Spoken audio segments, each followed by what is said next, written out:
So, David and Brad, I got a question for you, and this has been a long time troubling thing for me, and I need answers. I need answers to this. So, He-Man was the official title was He-Man and the Masters of the Universe. But my question, the thing I want to put to both of you, was he himself not a Master of the Universe? Why is it He-Man and the Masters of the Universe? Is he not a charter member of the Masters of the Universe?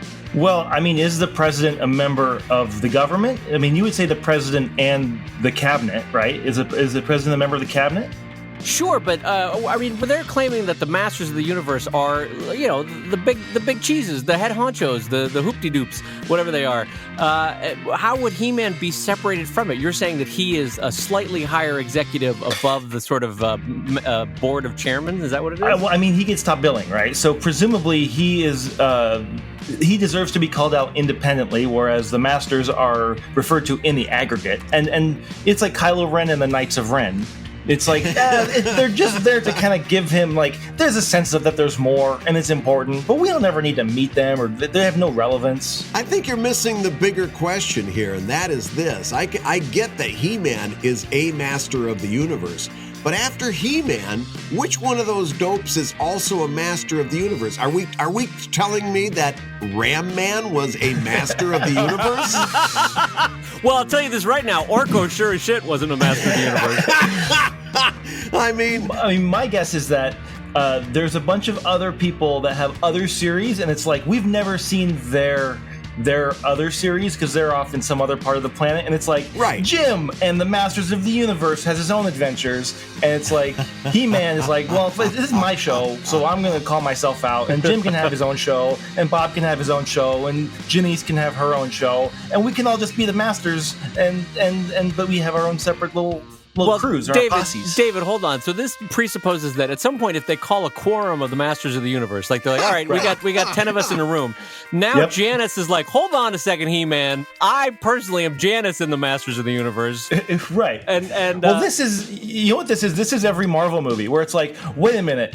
Iron Man, you're fighting the Thing. Why don't you call Captain Marvel? Oh, well, she's not in this movie. So.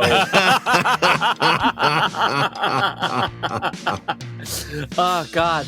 I love that. I love the fact, though, that Ram Man was the one you went with, Brad, of all of them. Because you had just a panoply of choices. You could have got Manny Faces. I don't even... God, I literally ran out of names right there. There's 1,000 of them I ran out of. Faces?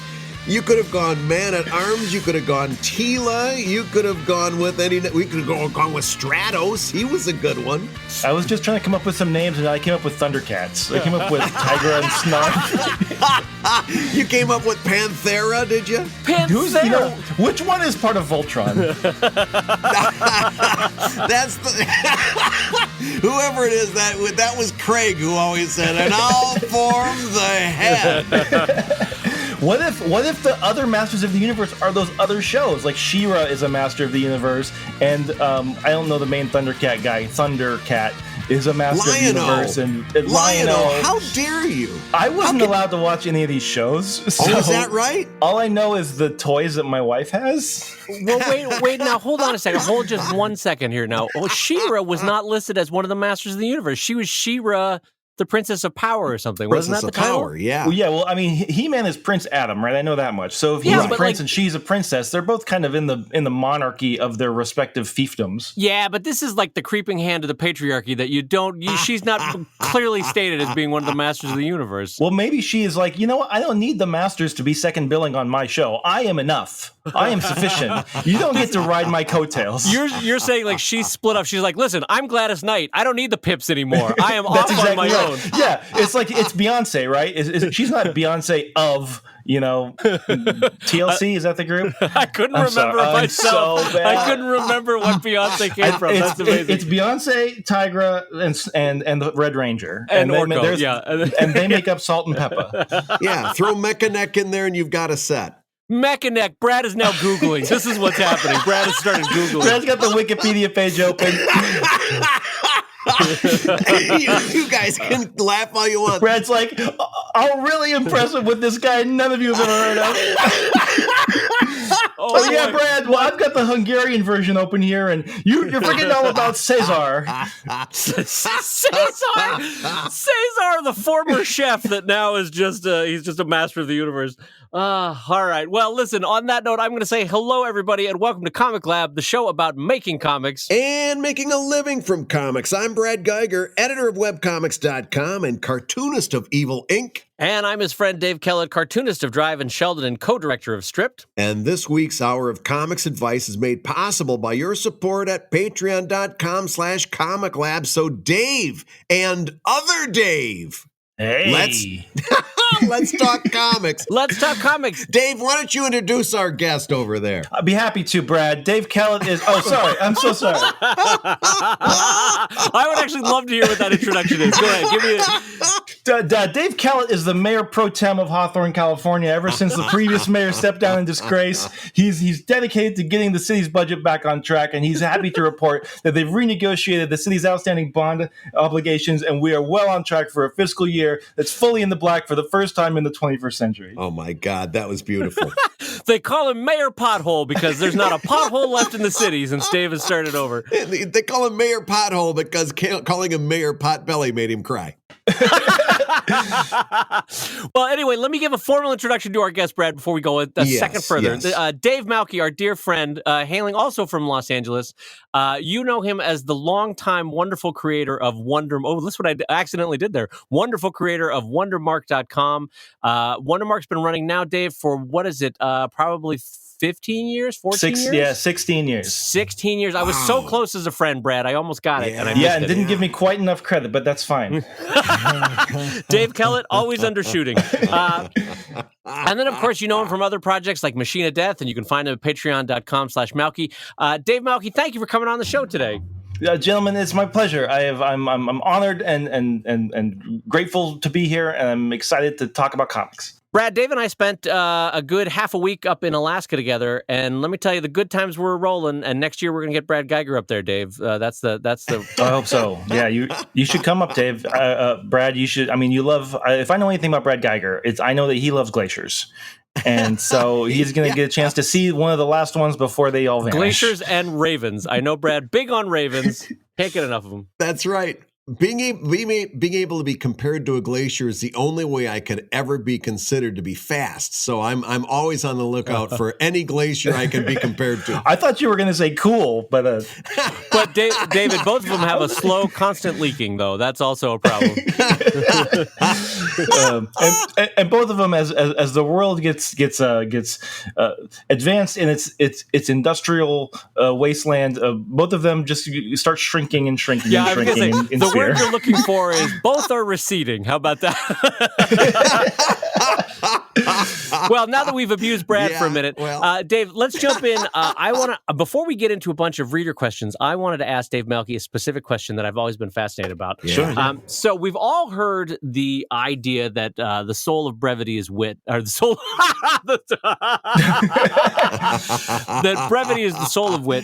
And I wanted to ask you, Dave, about your specific writing style, because there's a philosophical choice in that you use specifically beautiful, florid, dancing language that is longer than normal. And I wanted you to talk about that for a minute. What's your philosophy behind your writing style and how you approach dialogue specifically?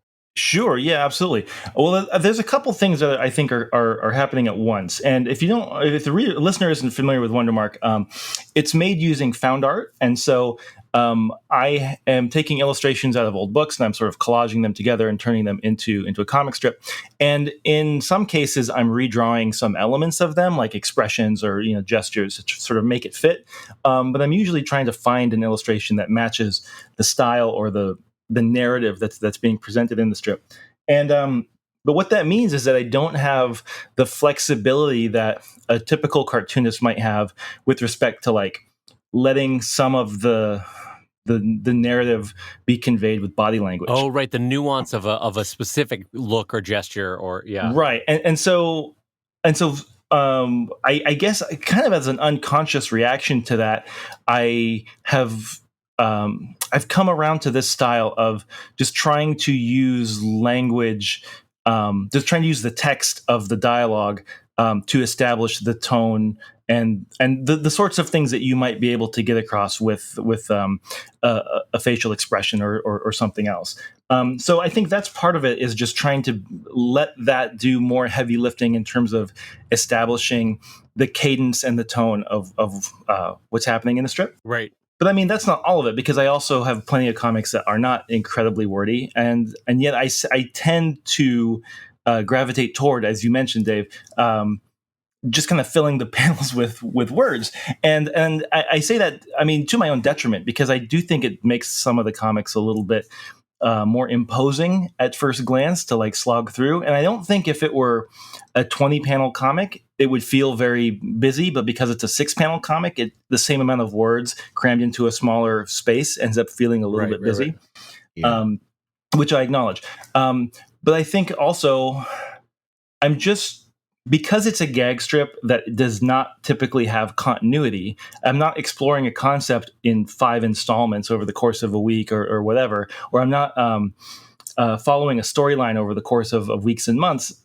Typically speaking, I want to get everything I want to say about this topic out. Right. And so if I've got 3 thoughts about this, that might be 3 independent punchlines in the course of a storyline, but I'm not going to do 3 strips about it.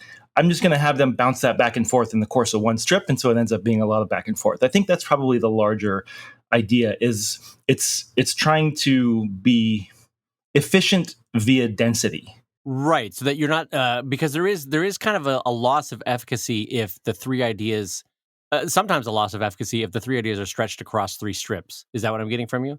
Well, and I think yes, I think that's true. And I think it also came about because I started doing my comic twice a week in a time when people were often doing webcomics 3 to 5 times a week. And so I felt like each individual update had to be a little bit meatier in a sense. And I don't really feel like that's necessarily like an actual thing, but just to give you the sense of how I fell into that habit, I got thinking of like, well, if I'm not drawing this comic and I'm only doing 2 of them a week, each one of them had better be substantive. And so one way to get to that, I think subconsciously, was just by making sure there was a lot going on. Right. And so there's a lot of back and forth. There's a lot of lines of dialogue. And a lot of my most successful strips are not ones that are extremely wordy, because I think more people read the ones that have less words in them. So like, listen, I'm not saying this is a virtue, but by way of explanation, I think that is the reason, is that I want each one to and be... I wanted to be super clear. This was not coming at it in any form of criticism. I'm fascinated by your writing style, and how much of a verbal dance you're able to put into a single strip. And I've always admired it, because when I try to do it, and maybe it's the detriment of being a hand letterer with Sheldon, to me, it just ends up looking like one of the Cerebus's crazier strips, of just like, just words, endless words on a page when I do it. But when you do it, and especially with the newer font that you adopted a couple years ago, it's really clean and works well, I think. But okay, so for the broader picture, artistically, and then I'm sorry, Brad, I'm monopolizing, and then I'm going to pass it over to Brad. That's okay. Artistically, one of the things that I've always been fascinated by looking at Dave's process, and again, so Dave takes both etched drawings, and they're not really woodcut; they're all etched, right? They're all etched drawings. I mean, the era that I work from is sort of the tail end of the woodcut era, and the typically it's like a copper plate engraving. So I usually call them woodcuts and engravings as sort of shorthand. Right. Okay. So, but pulling from that era, looking at Dave's files, and I've been lucky enough to look on his computer once or twice. Oh, I've looked. No, but I've looking on his files. It'll be like a bunch of torsos, a bunch of heads, sometimes a bunch of hands, individual parts of machines that have been stripped apart. Like it'll be a steam locomotive, but sometimes you'll have the steam chamber separated from the smokestack, separated from the cow, whatever they call it, the cow cutter, or whatever that thing's called at the front. Cow catcher. Cow cutter. Yeah, that's a very different design. But anyway, he'll separate those out and basically piece together in a super artistic montage way this entirely new thing. But here's the question I wanted to ask you: how frustrating is it to try to Frankenstein together a hand from a woodcut era with a torso from a later era, and how, like, what strategies have you devised over the years artistically to make those work together? That's a good point. One of the things that I tried to do very early on was adopt this philosophy that I want it to look like it could have been original, like the verisimilitude. Like so that way the styles of the individual characters in the strip talking to one another should feel like they could have been from the same illustration, just in terms of the level of detail of them. Because, because one scan might be a political cartoon and another one might be a portrait of somebody on a scholarly article, and they're entirely different illustrative styles. So one of the things I try and do is within a certain strip to just try and keep things fairly consistent as much as possible, just so it's not jarring. And then the other thing is, I would say the majority of the stuff that I work with now has sort of like, it's funneled down into like a canon set of sources that all live in roughly the same universe. And so it's pretty easy to take a hand from one illustration and put it on another one, because they're not tremendously dissimilar, just in terms of the ones that I've gravitated toward using. However, there are occasional, like, if there's a person who's wearing a dark coat, for example, and in the source drawing of like the torso, it's crosshatched, and then I want an arm to be reaching out, and so I find another picture of somebody with another dark coat, but in this case it's single hatched, it's not cross hatched, and then I'll just go through and I'll add like the other direction of hatching just to try and I see. Yeah. Things like that. Right. But yeah, but the one thing that I've always admired about you in terms of verisimilitude is that 99.9% of them look like they were taken from the same drawing. Yet I know you're pulling from vastly different sources. Like one will be, I don't know, Saturday Evening Post, when the other one's from Punch, and they're two completely different artists, completely different eras. And yet somehow your eye now, you've developed this critical eye of making them match. It's amazing, frankly. Yeah, I mean, I think it is largely unconscious of, like you said, just having looked at it for so long. And even now when I find sources, I'm able to tell this is going to work and this is not. And I'm going to find a home for this, and this I'm probably never going to end up using. And there are individual strips that feel like everything in this strip feels like it's from a slightly earlier era, or everything from this strip feels like it's from a slightly later era. Because I've got cartoons in here from 1910, 1915. It's a whole different, even forget the illustrative style. It's a whole different fashion sense. But I kind of like the idea that I'm creating things that could not have existed. And so part of it is like, I'm going to make a helicopter out of, steam engines, and that's fine. And that's fun. That's the creative process. But also the idea of like, here's two people who are talking to each other. It looks kind of boring. So I'm just going to look through for like a Napoleon hat and put it on the one guy, not for any reason, but just because I want it to have variety. I want it to look a little bit more interesting. And so that is sort of that's like the icing on the cake of, I think this joke is okay, but then I just want it to be something fun to look at. And so I don't always do it, but I'm always proud and happy when I can take a couple extra seconds to be like, how can I make this look a little bit more dynamic and interesting, so that I do feel like I have an artistic contribution to it, as opposed to just, this is a scan I found and I'm just going to put some dialogue like in the on background. One of my favorites is when in the background you'll have somebody like riding by on either a nonsensical bike or some weird vehicle that shouldn't exist, or like if it's a street scene, that kind of thing. Or even in the background, I've noticed sometimes if there's a bookshelf or something, you've clearly messed with the objects. They're not at all what was originally there, and it's like, that's amazing. Whatever weird object you put on there is always delightful. Yeah, usually when I have to create a scene like that, then I'll just I'll make it interesting to myself. So I think there was one recently where I think it was a police evidence locker, and then I don't have a picture of that. So I just have to make that out of pictures of shelves, And so I put I think there's a tuba on there, and there's like a grandfather clock, and there's like just things to fill the shelves. But the sort of quiet joke that I'm making is like, in the police evidence locker is, this guy's tuba. So now, listen, you've been doing this for a long time. Are you running out of source material? In other words, how much time are you spending every week trying to hunt down new engravings and trying to find new stuff? Or is it pretty much you've got a bag of tricks and you can make endless combinations from what you've already got? Well, I am constantly finding new stuff. And the sort of pattern that's taken is, when I first started doing this, I was like looking up books on eBay that were like a bound edition of Punch or whatever from 1880. and the spine is broken and the cover is falling off. So somebody's just trying to unload it. Like the stuff that collectors don't want. And so I was buying up this stuff cheap. I actually got somebody to send me the entire decade of the 1880s in punch from in like this giant carton from the UK. Wow. And so I was accumulating that kind of stuff actively. And then I would also go to the library, and here at the LA Central Library downtown, they have an enormous periodicals collection in the basement. And you can sit there and fill out like a request form, and then you give it to somebody, and then you sit there, and then about 20 minutes later, someone comes up with a cart, and it's got these giant like hardcover books on it that are these bound editions of newspapers and magazines. And then at the time when I was doing this a lot, I had a little portable scanner that was just USB powered, and I would just sit there and I would just scan page after page. Like you could be there all day, every day. Like you would never run out. So I would do that in a very like active, acquisitive sense. And then once I started doing this for a while, people started sending me stuff. Like I would get somebody emailing me saying, "Hey, my mom found this in her attic. She was going to throw it away. Do you want this?" I was like, "Yeah, I want that." And so I'll take it. And it's not always something that's useful, but usually there's something, a couple cool images or something I wouldn't have come across. So I've been very, very happy to be thought of. Our mutual friend Chris Yates, actually, he was moving out of his house in Boulder a couple years ago, and he's like, "Hey, I found this giant stack of McCall's magazines from like 1910. Like, do you want them?" I was like, "Yes, of course I want them."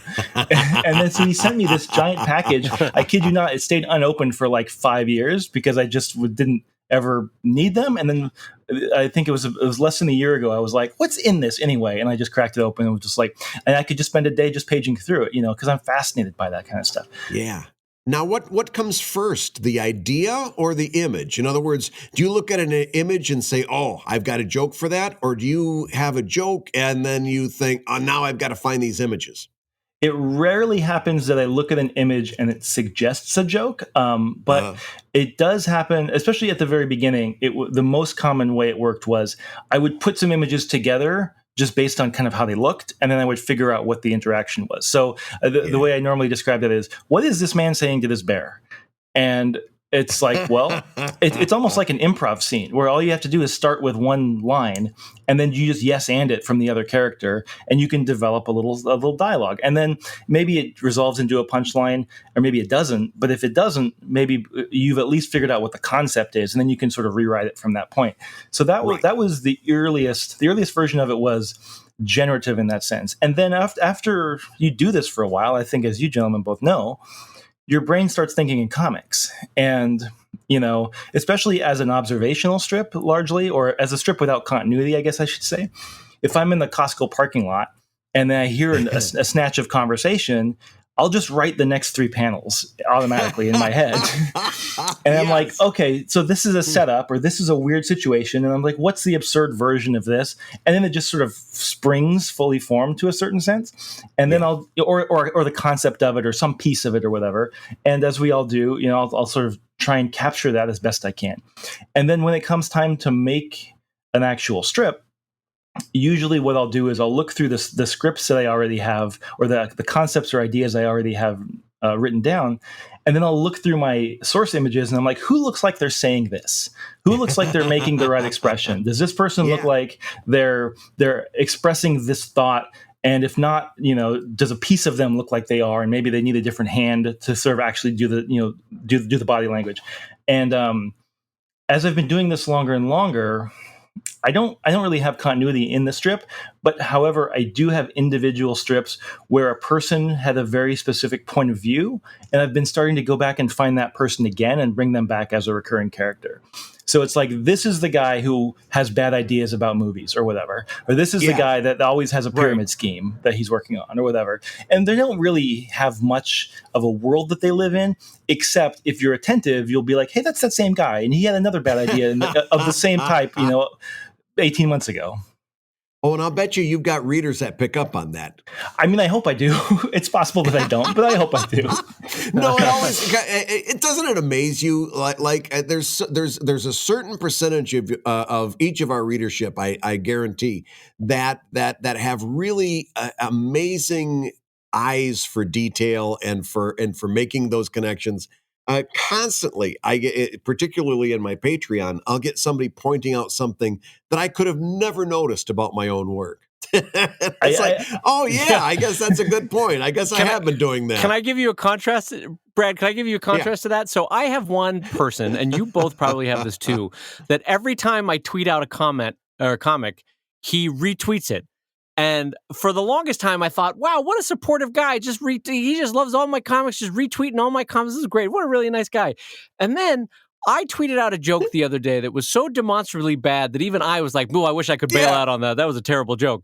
And he retweeted it. And then I kind of went to myself, maybe he just has bad taste. Maybe he's literally just retweeting everything.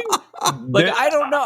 Even I don't want that joke to exist anymore. And he's retweeting. I think there are certain people that just, the way they use Twitter is that they just retweet everything that comes across their timeline. Yeah. Not because they have any followers, but because that's just the way that they experience Twitter for whatever reason. I do have occasional, not exactly that, but the sorts of things where it's like, I'm never going to interact with this person. Maybe I'll just mute their notifications, and so they can retweet all they want, and I just never have to look at it. Well, to follow up on Brad's question about the character first and then the idea, or the idea first and then the character, I want to ask you about a specific strip that I've always loved of yours, and a lot of other people love too, and that's the Sea Lion strip. So I have never actually asked you about this, so I'm super curious about the answer. How did you land specifically on Sea Lion? Was that like a recent scan that you were like, I love this face. This face is perfect. I got to use Sea Lion. Or I've always thought, like, was it because Sea Lion as an animal name is distinctive enough where it's not like fox or bear or something, that it worked more perfectly as a singular unit? Yeah. And maybe, by the way, we should do a quick background of what that strip is that I'm talking about. Yeah, sure. So the Sea Lion strip is now, can you believe this? It's almost 5 years old. Wow. Good God. Wow. All and it's probably the most, if somebody has come across a Wondermark, it is likely to be, that one. Or, there's like 2 or 3 that really have been everywhere. And that's definitely one of them. And it is, it's a commentary on the sort of online communication that I think we started to notice more and more during like the Gamergate era. And that is somebody who feels that they are owed a debate on any topic of their own choosing, and that the notion that somebody posting on Twitter is de facto presenting ideas into the agora of the public consciousness, and they should welcome any challengers to the challenger's own satisfaction. Yeah. And that is not the way some people use Twitter, and it is the way other people use Twitter. And when those two ideals come into conflict, I think you get one person who just thinks that they are trying to batter somebody down by incessant, like not even necessarily impolite, but just incessant and unsatisfied questioning about topics that are, either easily Googleable or just not something that the other person wants to really discuss. Right. So the tone would be like, well, David, I've been unfailingly polite. You're refusing to provide any sources for your argument, David Malki. What's the problem here? And it's brilliantly written. And so, I love it. And so anyway, in the strip, there's people talking, and the one person is like, I don't mind most marine mammals, but I could do without sea lions. And then the sea lion shows up and says, excuse me, do you have any sources to back this up? And so and it goes on and on, and the sea lion follows them around, and then eventually is like following this person into their house, and is like, she's trying to eat breakfast, and like the sea lion is still there over and over.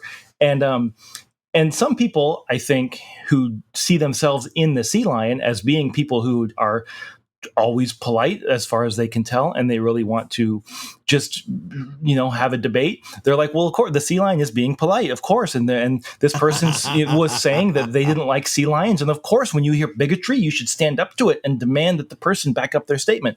And so to get back to your question, Dave, the strip went on to, it kind of took on a life of its own in that people started using the term sea lioning to describe this sort of interaction, which, I mean, is definitely nothing that I had intended to happen. It's not like I was like, I'm going to coin a phrase that everyone will use, and so I didn't go into it with any sort of deliberate intention, certainly. But what I have found is that when you're doing a strip that does not have recurring characters, that means the only thing that people can know about any individual character is what they see in that individual strip, right? So if you are trying to make an observational point about somebody, about culture, about the way that people interact in the world, and you have somebody, and then you have another person. Well, everybody is a member of some social group. So whether it's, oh, well, then it sounds like you're making a point about men just because it's a man, or it sounds like you're making a point about, white people, or it sounds like you're making a point about old people, or it sounds like you're making a point about young people. And whenever you use a human being in that, then the point gets muddied, because what you're really talking about is a behavior.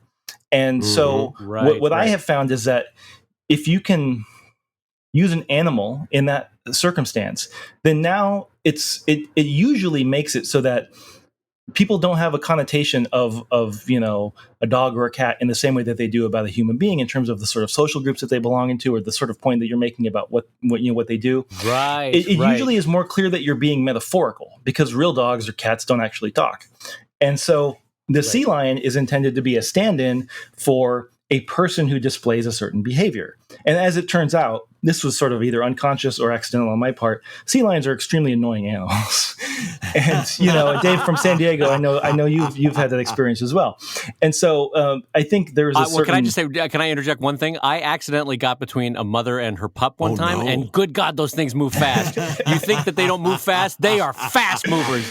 And they've got serious claws and big teeth, and they are scary on sand. So yes, I am familiar with what bastards they are, yes. And there are times they will not hesitate to ask you for your source, and times that they'll just bite you. Yeah, that's right. I get, Brad, a recurring theme on this show is how animals and I clearly do not get along, I guess. So the interesting thing is that because I ended up making it a sea lion, then it sounds like when the lady in the first panel is saying, I don't care for sea lions, it sounds like she's being a racist.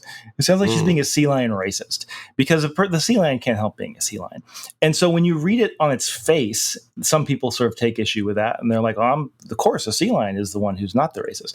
But if you actually have reading comprehension, and you recognize that it's a metaphor. You mean you got to bring a certain amount of intelligence to this? No, but I appreciate your answer though, because I was very curious on how you landed on sea lion, and getting the broad idea that an animal familiar is always an interesting choice, because it almost becomes, as you said, like the platonic ideal of the idea that you want to encapsulate. Yeah. Like, it's not a man doing it. It's not a child doing it. It's not a woman doing it. It's not somebody who has this or that aspect to him. It is literally just the concept encased in an animal, which is a really brilliant way to do that. I mean, and I might see something just as a corollary, and this is maybe something that the two of you might have insight into as well. And that is, to go back to the idea of doing an observational comic, when you are making jokes about things that happen, or things that people do, or weird quirks that people have, every now and then I find myself like coming up with a concept or a punchline that feels like a cliche, because it's like, this is a stereotypical male behavior, or this is a stereotypical female behavior, in a way that I don't want to perpetuate that stereotype, because it's however, if you flip the genders, or you do something else that breaks the stereotype, it lets the behavior be a little bit more independent of that connotation. And so you can write a strip about a person doing a stereotypically female behavior, but it's a male doing it to a female instead. And even just that very small change makes it less encumbered by that connotation. Yeah. Well, this actually, this whole comic strip actually accidentally leads me into a question that a reader had for us, and I'll throw it out to both of you. And so this comes in from Eric Campling, and Eric says, hello, Dave and Brad, and in this case also Dave. So hello, Dave. I'm the first Dave that he mentioned, so it's fine. Okay, that's fine. So I recently started working on several projects that I would like to launch at the end of this year and into next year, looking to monetize. These are theoretically uncontroversial works I hope broad audiences will enjoy. A few months ago, something in the news cycle sparked an idea for a one-panel editorial cartoon, which I drew more for myself as therapy, but shared with a small group of friends, family on Facebook. That door cracked open, I drew several more, and kept getting new ideas. The thought occurred to me that I could set up a website for these cartoons, share on social media, maybe publish other ways if I collect enough, followed immediately by the thought that if I do that, I might alienate a large potential future audience for my non-controversial future projects.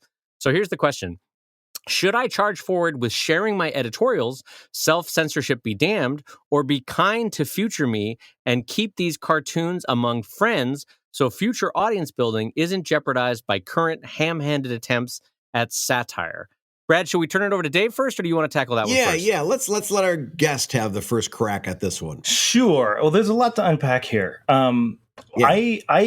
I sympathize with this question asker because God damn it, David, no, I'm cutting off your feed. we were hard on Brad. We were hard on Brad for the first third of this whole hour, so I'm taking Brad's stat on this one. In the early days of Wondermark, I felt like I didn't want to alienate people by doing things that I felt were controversial, because I felt like people on all sides of the political aisle have money to spend. And also I know people and have family members, who have a wide variety of political opinions. And I feel like I didn't want to alienate any of those people. But in retrospect, looking back at my work from that era, it still was political, even though I didn't intend it to be quite so overtly. Like, I thought I was making statements that were a little bit more that were uncontroversial, and I don't think I didn't wade into deep political waters, but my internal point of view on the world still bled through. So I think that's, unless you're doing something that's incredibly anodyne, I think that's inevitable. I also think that a lot of that stuff doesn't age well, either because our own political views as artists evolve over time, and as the culture, goes forward, and we sort of reconsider the way that we understand the world, we might look back on some of that stuff, and especially if we have like Dave, I know with your strip, with Sheldon, you are deliberately working toward an all ages audience, and you're sort of keeping more overt politics out of it. But when I was doing Wondermark, I felt at the age of 24 that, like, I can be a little bit edgy, and I look back at some of that stuff and, with a lot of embarrassment. And so I don't know that it ages particularly well, especially when the references to things that you are referring to are lost, to the memory hole. But I think the larger point is that it's hard to monetize editorial cartoons. And I don't think that this person is trying to necessarily be like a newspaper editorial cartoonist, but I think what they will find is that they might be able to get a lot of attention from, like, the more topical the work is, the more attention it generates, and the less that attention lasts, or the less that work can be read later on. Like, if he wants to collect a book 2 years later, it's going to feel very dated. It's going to be hard to get a lot of audience around that. So, maybe he would have to look for, whether it's Patreon or something else. But I'm sort of putting a lot of stakes in a wide net to kind of define the parameters of, like, the different things he might want to consider, because I think unless he has a lot of ideas that are not political, if he has ideas that are political, they're going to be more. They're going to have more valence. They're going to have a little bit more emotion behind them, because we live in these charged times. And he's going to do that at the expense of people who feel differently. And he either has to be okay with that or not. And if he's not okay with limiting his audience, then he shouldn't make those kinds of statements. And if he is okay with, making statements that he might get a little heat for, and also is not really going to be able to do much with 6 months from now, but he thinks that he can do a lot more with it now in terms of building an audience for I mean, there's lots of these sorts of considerations that intersect, I guess, is what I'm getting to. Yeah. Well, Brad, how about you? What are your first pass thoughts on this? So I'm just going to do a high five retweet all the way through on that. Here's my thoughts on that. When I was doing Evil Inc. as a newspaper style syndicated type comic, I put my name on it. And when I was doing a journalism comic called Fable, I put my name on it. And when I eventually did an adults only comic, I had to think about, am I going to put my name on this? And you eventually signed to Dave Malki, right? That's how That's right. That's right. I did. Yeah, it's been. That's why my Patreon's doing as well as it is. But a lot of cancellations, a lot of quick cancellations. No, but I had to think about, okay, how do I feel about putting my name on this? And I think I've talked about that on an earlier show. It was a philosophical reasoning that's like, no, this is good storytelling. This is valid storytelling, and I'm going to put my name on it. There's only one thing that I don't think I'd ever put my name on, and that's a political cartoon. Because we live in such a time where the reaction from it, no matter which side you're on, the reaction from the other side is so violent and so volatile that I look at people like Keith Knight, and I look at people who are doing political cartoons with such awe and respect, because I just don't have the intestinal fortitude to withstand the kind of vitriol that you stand to get if you make a political statement. Man, I'm telling you, I just don't have it. There was a couple times in Evil Inc. where I veered into political discourse. I took what I considered to be a pretty tame shot, like a Johnny Carson type joke, right, at somebody who I also considered to be, at this point, kind of like somebody that people from both sides would kind of agree, okay, this person was a little bit of a buffoon, right? Right. Somebody who is not as front and center, somebody who had been part of the political discussion, who now is all but dismissed, and took a very, very easy shot, something that was not very charged at all, at somebody who was, kind of considered to be a buffoon. The amount of vitriol that I got in my comment section, this was before I turned comments off, blew my mind. Something that I considered to be a very, very tame punchline was getting the kind of anger that I was not used to seeing on my strip or on my site. I mean, in fairness, Brad, people love Jimmy Carter. He works with Habitat for Humanity. So. No. I said buffoon. I think it also depends, too, on the sort of audience you've cultivated to that point and what their expectations are for the work that they came to read. I think you're absolutely right about that. In other words, all of a sudden they're getting a joke there that they weren't expecting, and they reacted strongly to it. But even beyond that, what you said, David, about how this is going to affect this person down the line.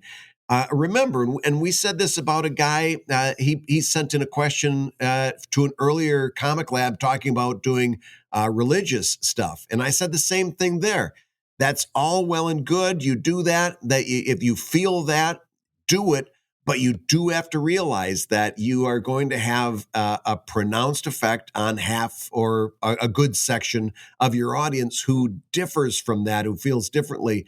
And if you want to mix that into your overall business plan, it's going to have an effect on it. If you were going to do politics, I would do it the same way that I would suggest this guy does religion, and the same way I do adult content. Do it Patreon only, put it behind a paywall. If somebody wants to see it, they can put their money down and see it. You're going to self-select out of a whole lot of people who are going to consider that like a drive-by thing.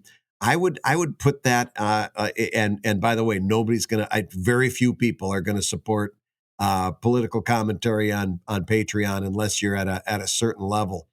Do you feel like putting stuff behind a paywall when he's just starting out is going to be tough for him to accumulate patrons? Yeah, and that's and that's. But I guess that's me stopping short of dissuading him entirely from touching politics. At least if he does this, nobody's going to see it, and it's going to be safe. At least if he does this, nobody will see his work. Yeah. That's just one step short of saying, don't do it. And listen, hearing myself say these words, I'm a little ashamed of myself, and I'll tell you why. I started out wanting to be a political cartoonist. This is even before I wanted to do comic strips, even before I wanted to do comic books. I was reading the editorial cartoons in the newspaper, and I really wanted to be those guys, the Pat Oliphants, the Doug Marlettes. I loved what they were doing. We don't live in those times anymore, and there's just way too much violent anger that goes around that stuff. And I'm telling you, I part of me is like, no. If you've got a thought, you should go out there and put your thought out there. You should put your ideas out there and stand up for what you think is right. And holy moly. I don't know. I just might not have the backbone for it anymore. It might be that all I can think of is, people trying to do retribution, and I've got 2 kids. There's just nothing about politics and talking about politics, especially as a cartoonist, that I find an incredible upside in. Certainly not monetization, certainly not the reaction you're going to get from 50% of your audience. Everything Malki said, I agree with. I wouldn't do it at all. At all. Okay. Well, so for me, I want to focus on because I have similar thoughts to both of you, and similar thoughts both about the timeliness of cartoons. Like, no book moves slower on a Barnes and Noble shelf than the white best editorial cartoons of 2014 cover. Yep. You know, that the white book that Yep. the white cover that always, it has like a heavy serif Yep. font. Best editorial cartoons of 2017. Nobody's buying editorial cartoons from 2 years ago. I don't even know why they make that book. It's like trying to sell a calendar 4 years later, So today's point, I personally feel like there's not a lot of money there. So the upside is not great, aside from the virtue that you feel for having done an editorial cartoon. I feel like I've seen a few people do okay with Patreon with editorial cartoons, somewhere in the 400 to 900 patron range. But I personally, I don't know that you can build a career off editorial cartoons enough to offset the downside that Brad and Dave were both talking about, which is that Charles Schultz line that as soon as you do politics, you kill 50% of your audience. I don't. Yeah. And so for me, I also found, and again, this is personal, not this person's question. I found when I did editorial cartoons, I used to do 2 a week for the San Diego Union Tribune, that you're kind of swimming in bile, and I didn't want to do that all the time. You kind of have to focus on it, and your mind becomes like, you have to see the conflict, look for the conflict, elaborate on the conflict, try to piss people off about the conflict. And I know that in the sense that every comic is political, in the sense that if I draw a Sheldon, to Dave's point, that's very anodyne, in a way that's a political statement, because I'm kind of going, la, la, la, la, la, fingers in the air, la, la, la, the world is burning, but I'm doing a fun little comic. But I have come to peace with the fact that political statement is, hey, you know what? We all need to laugh too. We all need to take a moment away from our depression or our sadness or our stress of the day. And so my political statement is, hey, how about a little bit more joy in the world? But anyway, what I'm getting at is, for this person, I see a lot of downsides and not a tremendous amount of upsides. But I like Brad's idea of, if you want to keep doing it, maybe to keep it in the smaller group or keep it in behind a paywall. I think that's a good solution. Any final thoughts, gents? I thought I might add one more thing that just came to mind while you were talking. It sounds like we are very clear and in agreement that there's not a lot of upside to doing in terms of a career, in terms of monetization, in terms of the terms of this person's question, which were about monetization in particular. We're sort of in agreement that it makes it tough when you are doing a political cartoon. Having said all that, I think I would like to offer a very slight counter argument, and that is to say, not with respect to monetization, but if this person feels strongly moved by the state of the world or whatever, to make statements of a political nature, and clearly they have found that there are some people that want to hear that, and and so they wonder if they should be doing it. The way I would consider doing it is this. Number one, don't make statements that you've already seen in the world. Like, only do it if you feel like you have something to add to the conversation. There's a lot of people who will, fave and retweet and share and like something that says exactly what they're thinking. And every now and then somebody needs to articulate it for them to really understand what they're thinking. And so if you feel like you have a new observation to add to the world, then I think, those are observations that are worth sharing because they help people clarify their own thoughts. But I wouldn't do it if it's just parroting the thing that's already in the news or the sort of observation that people have already made all over Twitter. I don't really feel like it's worth, like, if you're not adding anything to it. The other thing I would say is, if you feel, like, to Dave's point, I think it would be tough to do a political cartoon deliberately, because I agree that over time you end up having to seek out the conflicts to discuss, and it sort of poisons your mind a little bit. But if you feel like you want to do a comic about whatever, and occasionally you have a political point to make, you can use that to inform your storytelling without making it incredibly overt in a way that is disingenuous to the rest of your work, because we all live in the world, the political universe, and the way people interact with each other is a subset of sort of a larger political question, and the way people interact with each other is a subject of comics. So, if you feel like you have thoughts about the world, I mean, to take the sea lion example, you can make it about animals and it can still have a point. It doesn't have to name politicians and, use caricatures of them and so on to be a political statement. So I think there are ways to sort of use that to fuel one's own creativity, as long as it's not just like you can get a lot of cheap attention by bashing the current, person who's being bashed by everybody, but I don't really feel like it gains you anything in terms of your artistic career. So you can use it to fuel your creativity in sort of more artful ways, if you sort of think about it in a couple different levels, and maybe that is something that will help this person get their thoughts out into the world in a productive way. That's a great point. Hey, if you're listening while you work, take a minute and stand and stretch. And while you're doing that, Brad and I are going to tell you why you should join us on Patreon. Yeah, because, when you do, you'll get hours and hours of podcasts that we've recorded just for backers. And an exclusive Patreon post that go even deeper on the Comic Lab topics. And access to our exclusive Discord server, a thriving community of professional cartoonists. So you can support the show you love and get tons of actionable resources for your own cartooning. And listen, if you can't swing a pledge this month, no worries. You can still support the show by rating us wherever you get podcasts. Leave us a 5-star review and a few kind words. And that, along with mentions on social media, is incredibly helpful. And now, let's talk comics. So listen, guys, would you like to try another $5 question? Let's do it. So here's one that I wanted to bounce off of you folks. It just came in recently, and it comes from our Patreon backer, Rob Chambers.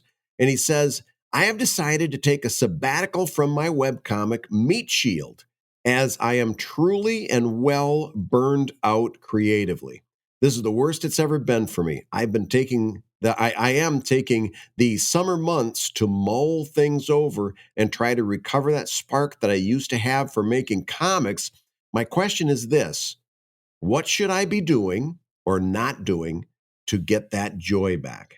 Wow. So he's come to the point where, and this goes back to an early Comic Lab episode where we talked about the creative cartoon, or I'm sorry, the creative cocoon, where we were like, hey, you know what? It gets to a point where if you are so so burnt out, maybe it's time to take a step back, take a break, cocoon, and then come back later and maybe do something else or do something different. Rob's gotten to that point where he says, geez, I feel burnt out. I need to take a break. That's a really smart thing to do. The worst thing you can do in a situation like this is keep plugging forward, thinking, well, it's going to get better. It's going to get better. Sometimes you just need to take a little moment for self-care and take a break. So that's what he's doing. Now, what he wants to know is, what should he be doing or not doing to get the creative spark back? I ask you, David Malki. Well, he shouldn't be doing his comic, so he should be taking a break, which sounds like the smart thing for him to do. I think it depends a lot on what his goals are for his work, right? Mm-hmm. So not knowing his comic, I don't know the kind of audience he has. I don't know the kind of thing he's working toward. If he, is planning on doing, books and so on in the future. Does he have a Patreon audience that's expecting content from him and paying for the privilege? Those sorts of things, without knowing any of that, it's hard to say. So I'm going to sort of give a couple different short answers that might reflect one end of that spectrum or another for anyone else who might be in a similar situation. I think if nobody, and I say this generously, if nobody is really paying attention, then you have the freedom to do whatever you want. Right. And, if you have a readership that's, maybe loyal, but is not small but is fairly small, then you just need to do whatever you want to do. And you don't really owe anybody anything. And you should do the sort of thing that makes you enthusiastic. And if it's not comics right now, that's fine. And if it's not making things publicly and sharing them, that's fine, because there's a pressure to doing that, an obligation you put on yourself. And that can be very wearing, especially if you don't feel like you're getting anything for it. If you don't feel like people are reading it, or you're not getting the response you wanted, or you're not making money from it, it can feel very futile. And I think we live in a world where the fact that some webcomics are successful makes everyone feel like theirs should be, and so they feel lacking when it's not. And that's a very damaging thing for somebody that is doing what they think is good work, and it's just not getting picked up or whatever. And it's fine to just sort of reevaluate your relationship with the work, and maybe come up with another approach or something different that feels fresh to you, and sort of try that, or you don't feel like you have to put things up there for public consumption in a way that makes you feel bad if it doesn't hit. So if there's somebody that is sort of on the lower end of the audience scale, I feel like the most important thing is themselves and their emotional state and their relationship with their own art for the rest of their life. And putting things on the internet it doesn't always help in sort of keeping that relationship healthy with your own art, right? Yeah. So I think if that's the case,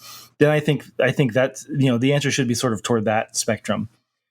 However, if this is somebody that has patrons who are paying money, or if they have work that's being read widely, and people are going to, like, an audience is going to be lost if they stop producing, and that's going to be to the detriment of their career.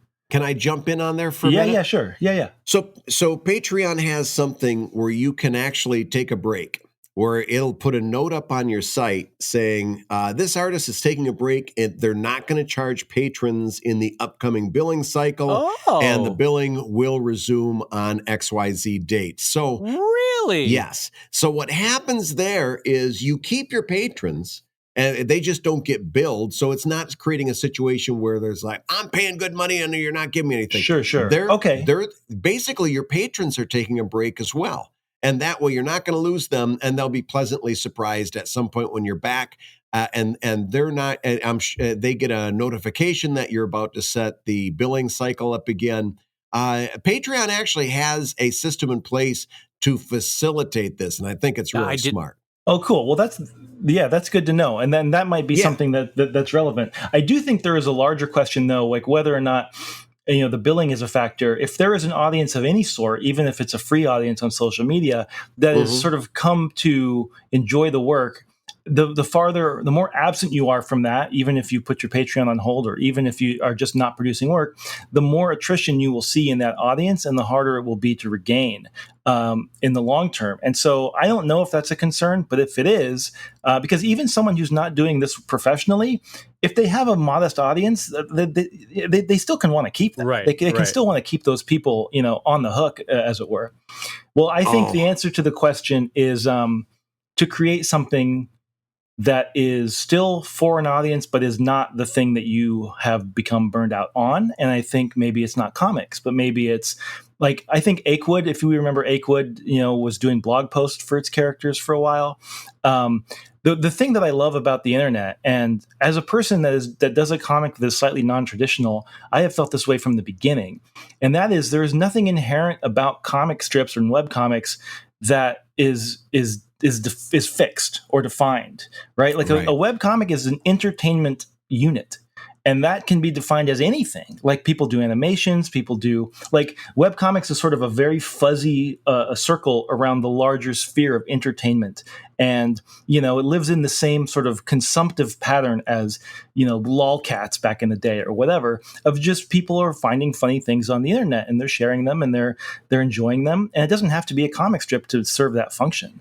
So whether it's something in text, or whether it's some other different form of art entirely, or whether it's just a journal or, sketches, I would respect this person if they felt like they needed to get away from their work entirely to recover their creative, their creative bank account, as Jake says. And I feel like you two are probably going to mention that.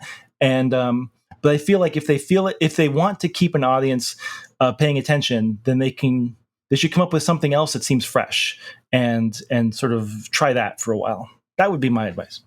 I am actually going to disagree with that, and I'll tell you why. Yeah. So here's what happens with so many of these people. They stick with a comic that isn't working because they're afraid of losing the little bit of audience that they've amassed over the amount of time they've been doing this. And that is always, in my opinion, a bad decision. Now, because number one, you're gonna save a certain number of those audience members. Those people are gonna come back to you when you restart, one way or another. You're going to lose some, you're going to gain some. And there are ways that you can keep in touch with them in the interim. You can build a mailing list. You can say, hey, I'm going to take a break. Sign up for this email list. I'll let you know when I'm back active again. There's all kinds of ways you can do that.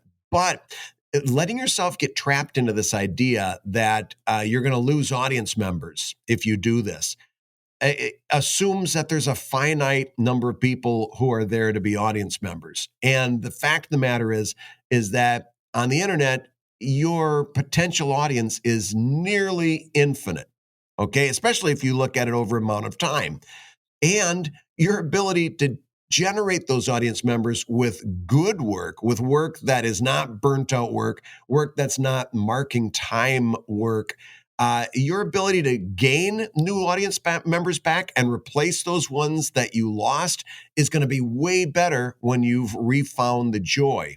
So I take a little bit different attitude towards this than you do. I say if you got to the point where you really aren't feeling it anymore, you can't look at that small audience that you've amassed and say, it's taken me this long to get this many people. I can't start losing them now.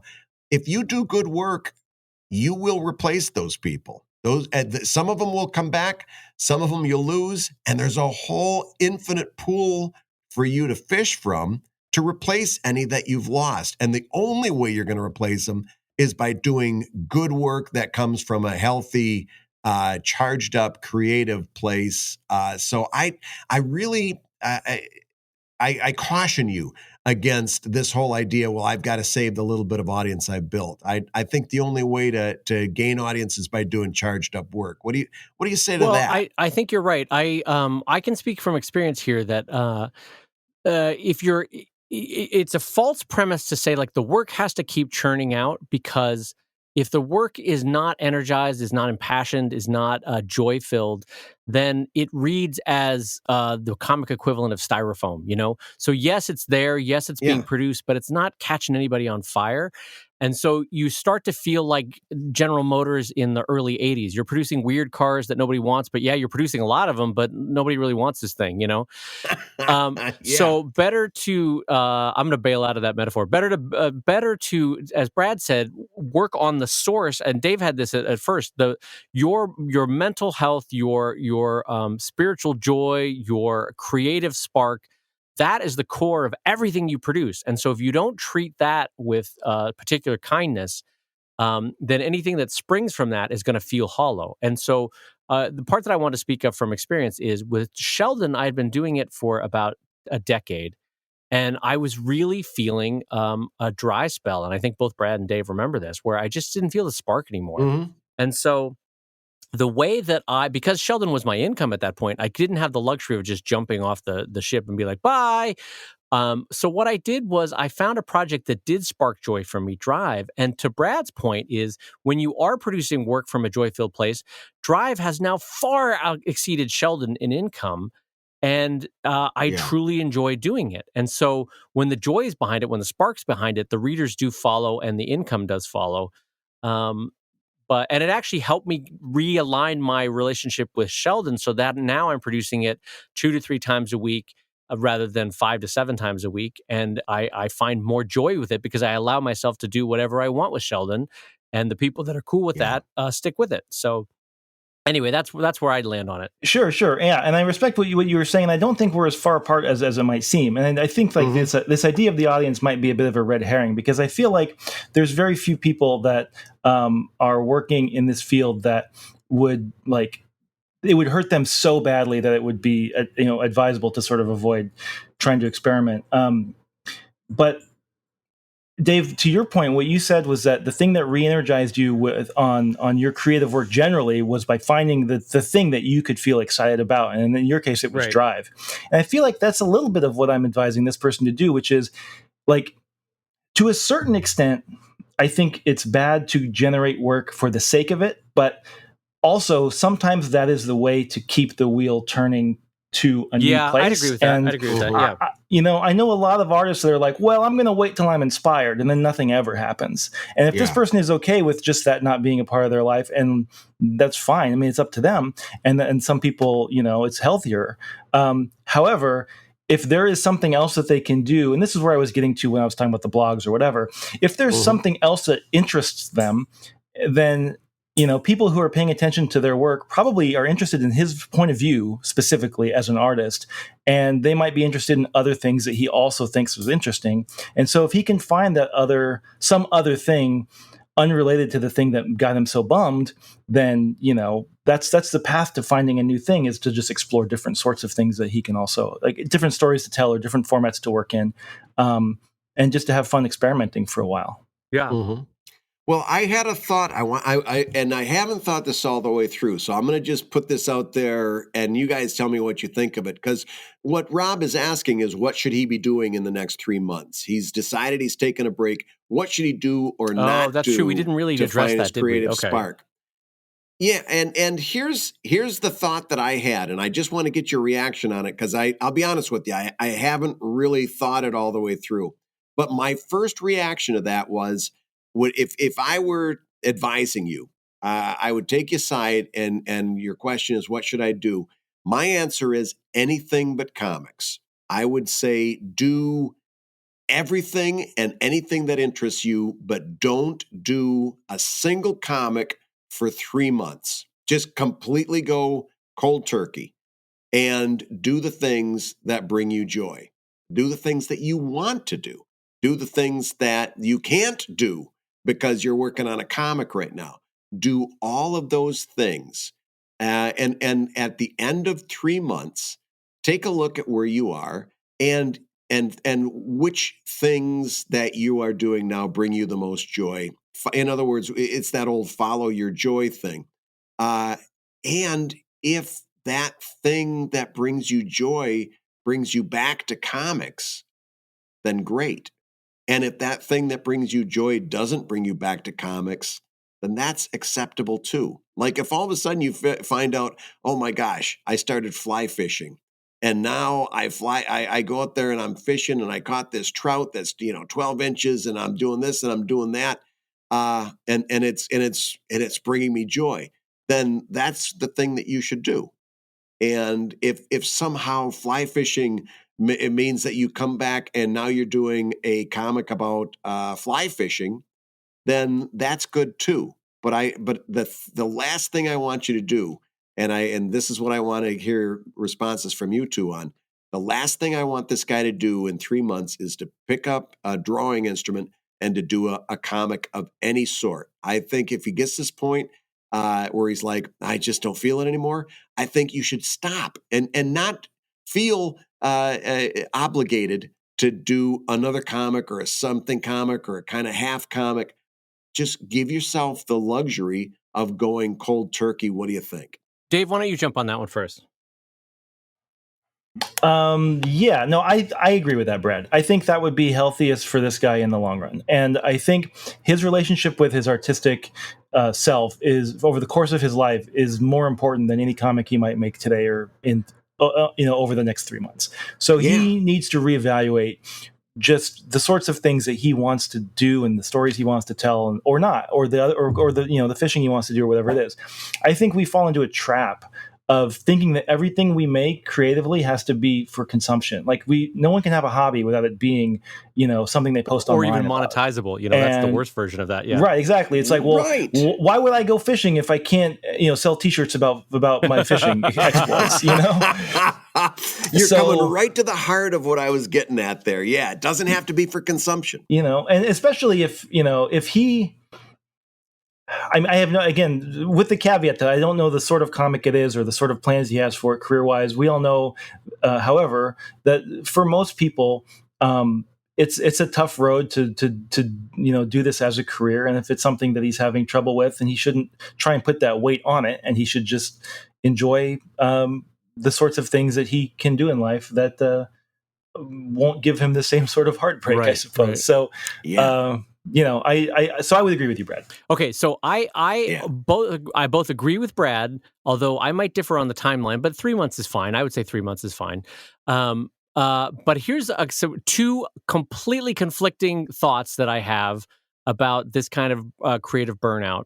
And I will share them, and then we'll talk about them, and that'll be that. All right, so thought number one is, Dave made a really good point about sometimes as artists, and sometimes when you feel stuck, you get to this point where you're waiting for the perfect moment, in quotes, like you're waiting for inspiration to be so perfect, and the iteration of the first comic that you've done in 3 months to be so perfect that it then becomes 6 months, 9 months, 12 months.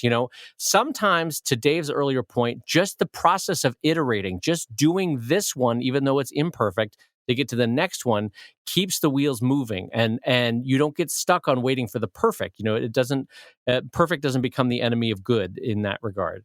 So that's thought number one, is that sometimes when you take a step away, jumping back in is really hard because you feel like that first one has to be, Michelangelo's David, and that's not the case with comics. My second thought is this: if you do take Brad's advice and take 3 months off and then step back, I really, really, really want to advise against immediately going back to the title that you were previously doing just because that's the default. Right. You have to know that there's the passion there and the spark there, as though it were the original concept coming to you for the first time. And if it's not, don't just go back to it because that's the default. And here's why. Both Brad and Dave and I all have individual and shared friends who keep going back to the concept that they first had in high school or college or when webcomics first started. And they take a 2-year hiatus, and then it's back to the time. I'm back again, everybody. I'm going back to the strip. And it's like, well, there was a reason why it burnt out, or you burnt out, or the strip burnt out, or the thing never really sparked, because maybe the concept, maybe your approach to it, maybe the whole world of that thing wasn't really sparking joy. And so reevaluate why you're emotionally going back to the old well when you could be digging an entirely new well. And I think you will be happier at the end of Brad's 3 months period to say to yourself, well, maybe I want to do an entirely different strip. Maybe that's the spark that will get you there. Don't necessarily default back to the old thing. Brad and Dave, what do you think about that? I guess this is what it keeps coming down to for me, and that is what's happening here is a relationship is ending. In the same way in the same way that if this was a romantic relationship, okay, the relationship is ending. And the reason I want you to take 3 months off and not do any comics is because I don't want you to go and start up with the rebound relationship that is so usual after somebody gets out of a long-term relationship, right? We've all seen friends get out of a relationship, and the next thing you know, he's out there with the rebound girl, right? Or she's out there with the rebound guy, or he's out there with the rebound guy. This can go a number of different ways, but we don't want them to go into a rebound, right? We don't want to just say, oh, geez, now I'm out of this relationship, I'm going to get right into the next relationship. That's why I want you to take this time for yourself and to realize that your next relationship doesn't have to be with the same type of partner. Your next relationship can be a completely new and different relationship. I want you to keep all of your options open and just enjoy being yourself and refining yourself over this next 3 months. Because what I found out about relationships, I'm gonna torture this metaphor to death. But what I found out about relationships is I couldn't be in a good relationship with anybody else until I figured out who I was first. Once I knew who I was, then I could be in a good relationship.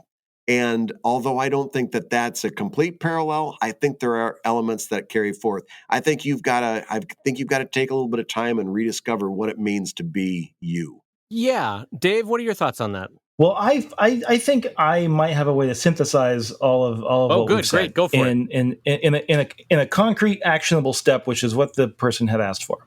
Yeah. So I agree with everything you just said. Brad, I agree that your relationships are tortured. And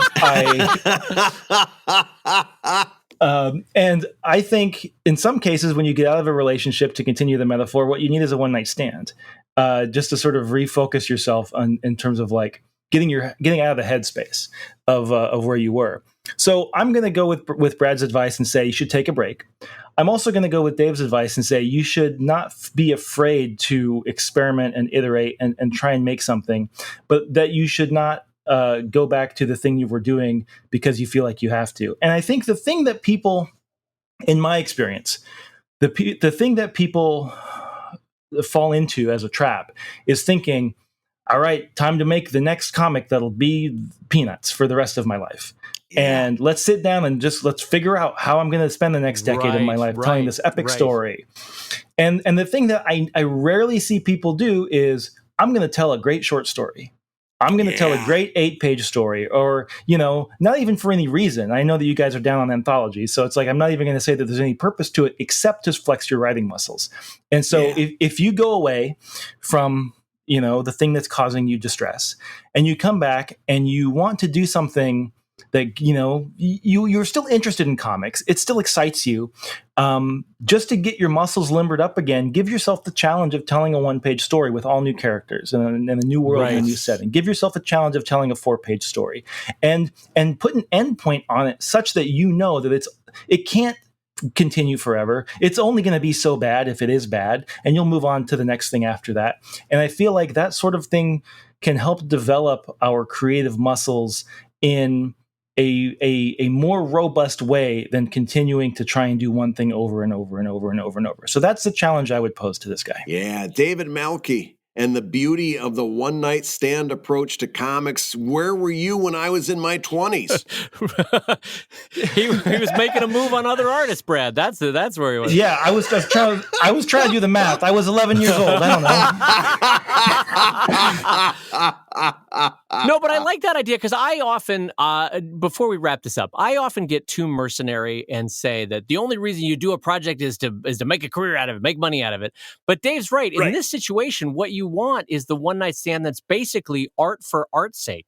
Mm-hmm. And that is everything that the indie comic scene is, or the short story comic scene is, or the one-off comic scene is, which is that it's the artist exploring, it's the artist having fun, it's the artist reveling in just the joy of creating. And I think Dave's right. I think that's what's called for at the end of this 3-month hiatus. Or failing miserably, and who cares? Yeah, because it's so short, and exactly. the execution was so minimally painful that why not try to fail or try and fail? Who cares? Right. Yeah, exactly. Yeah. I mean, I think push it to failure and see what you learn. I mean, that would be the sort of that would be like the fail fast, pivot sort of, tech way to say it. And I would want to say that this person should not feel obligated to post the results online, even if they don't feel happy with it. But just, if they really care about nurturing their creative self, then they should figure out a way that they will fail, and then just see what happens. And because who cares? The worst thing that can happen is that you learn something about yourself, and your art has that additional experience to grow from. Right. Yep. And if the worst thing you do is learn something, that's a pretty good thing. David Malki of Wondermark.com. Your Patreon is over there at patreon.com/Malki. That's MALKI. Thank you so much for joining us today on Comic Lab. Gents, it's been my pleasure. And let me tell you, I love the show. And half the time when I listen, I think you guys are brilliant. The other half, I think you are teaching me something I didn't know. And the third half, I disagree with you with entirely every time. So I'm glad to be able to come and have my own 2 cents. Thank you so much. And that means all I have to do is say you've been listening to Comic Lab, the show about making comics and making a living from comics. Your hosts have been Brad Geiger, the editor of webcomics.com and the cartoonist of Evil Inc. at evil-comic.com.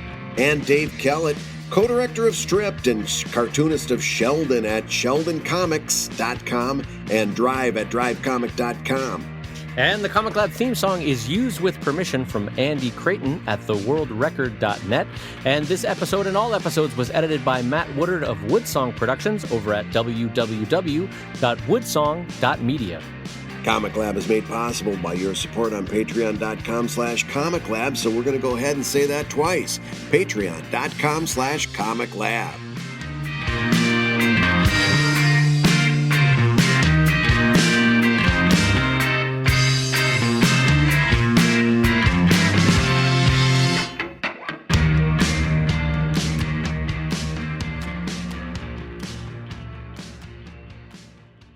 I mean, how can you forget all those important, memorable He-Man characters, that were beloved on Saturday mornings? There was James. There was Marcus. There is Miss Millicent. Remember her? She had that hair in the bun. There was George the owl. He wore the helmet, and then guys, I'm not the only one who watched this show. No, I mean, I still to this day think fondly of Ronaldo, the one with the hands. Remember, he had hands. That was amazing. It was amazing. I never thought that they could draw 19 hands on a single squirrel. That's when you knew Mattel was really gotta jump with the shark. They're like, how about a guy that just has a lot of hands, manny hands? He's just manny hands. We accidentally molded 55,000 extra hands in this last run. What can we do with them? What would be fun? What would be fun is to give you a name of a character and for you to guess whether it's a real master of the universe or whether I'm completely making this up. All right, do it. Ready? Do you have I'm going to give you one. Mm-hmm. Bullshit or not, Snout Spout. Nope, real.